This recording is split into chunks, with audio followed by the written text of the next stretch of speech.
permettre à ce qu'on puisse naviguer qu'on puisse avoir accès sur les processus à l'aide des Python ou autres, on aura besoin d'installer cette commande-ci, ps utile. Ça permet de fournir les informations détaillées sur les processus et l'utilisation des ressources du système.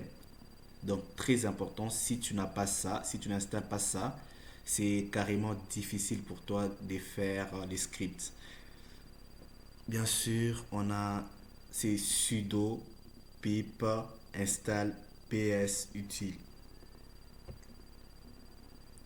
On affichera comme suite successful installed ps et puis la version, tu peux vérifier la version.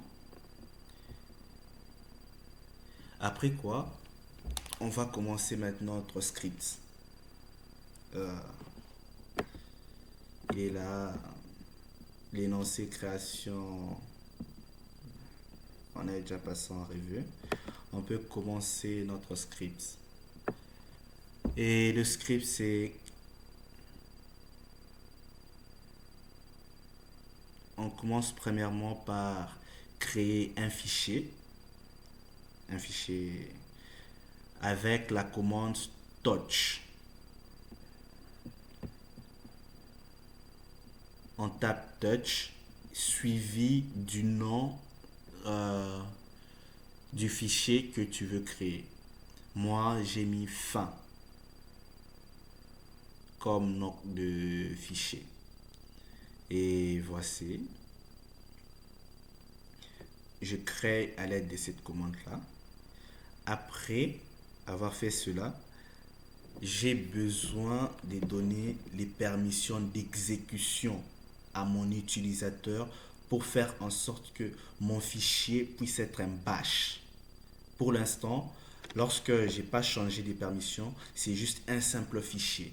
Je peux juste écrire et lire, mais pas exécuter le fichier. Et pour exécuter le fichier, j'ai besoin de la commande exécuter. Pour cela, je tape chmod u plus x et puis suivi du nom de mon fichier.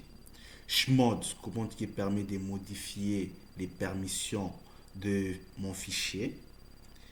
U qui est l'utilisateur, qui est le propriétaire. Donc, je rajoute l'exécution à mon utilisateur, à mon propriétaire.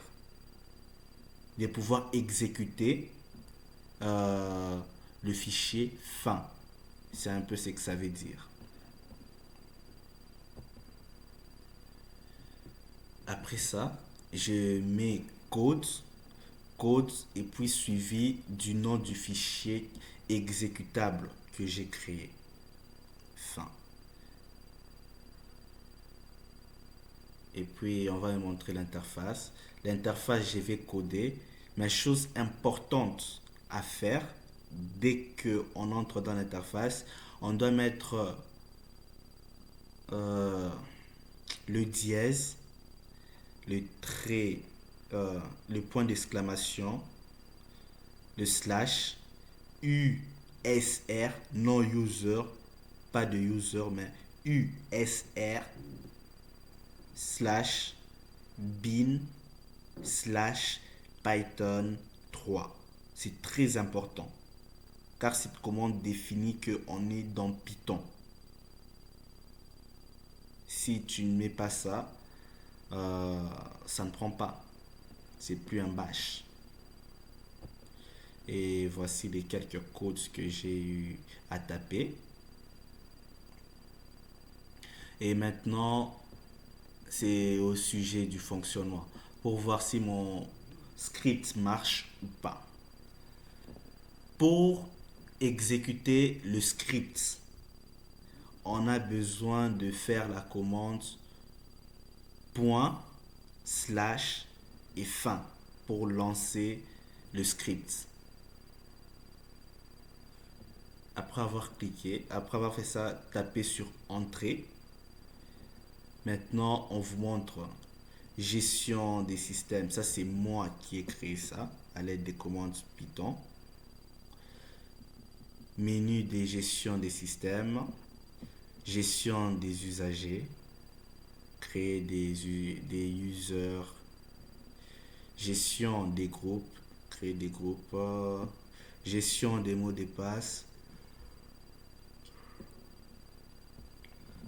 gestion des permissions, gestion des services, gestion des processus et jamais oublier de faire quitter. Sinon, tu risques de rester dans une boucle sans fin. Là, pourquoi est-ce que j'ai mis l'option C de quitter? Et pour tester la création, la gestion des usagers, j'ai tapé 1. Après, on me sort créer un utilisateur, supprimer un utilisateur. J'ai premièrement créé un utilisateur Mathieu. Mathieu a été créé sans saucer.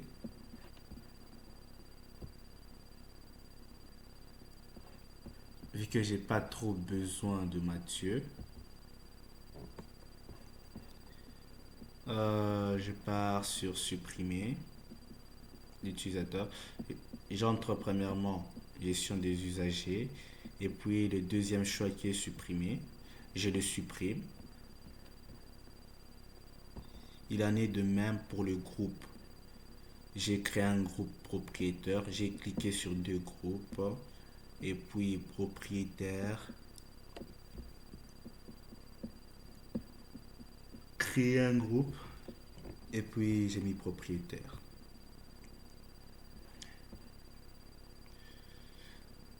La suppression d'un groupe, j'ai mis 2 qui est la gestion des groupes, 2 qui est la suppression du groupe et puis je mets le nom du groupe à supprimer.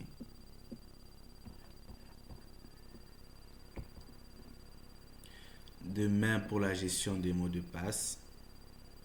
3. Je prends le nom d'un usager, n'importe lequel, et puis j'ai mis un qui est réinitialiser le mot de passe.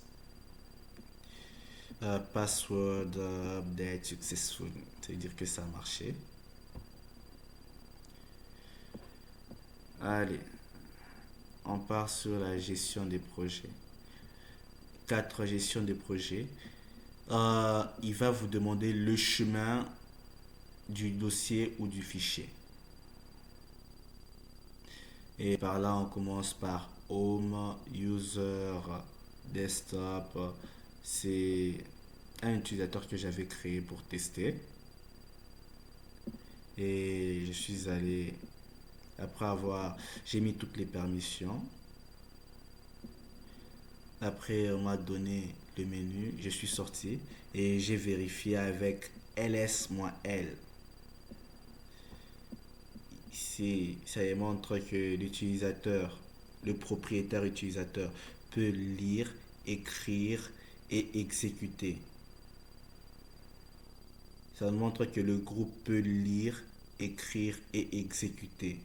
Ça nous montre que les autres peuvent lire, écrire et exécuter. Normalement, c'est interdit de mettre successful partout. Mais bon, c'est juste un exemple.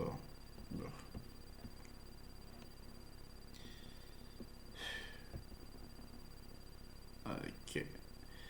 Gestion des services. Gestion des services. Je suis allé dans 5 et vérifier le statut. Non, bon, ça allait prendre un peu trop de temps. Alors j'ai pris juste redémarrer. Voulez-vous restart? Et bien sûr, j'ai redémarré la machine. Gestion de processus. À ce niveau ici, j'ai pris 6, qui est la gestion des processus, et j'ai affiché le processus qui est 1. On va vous donner ces lignes-ci.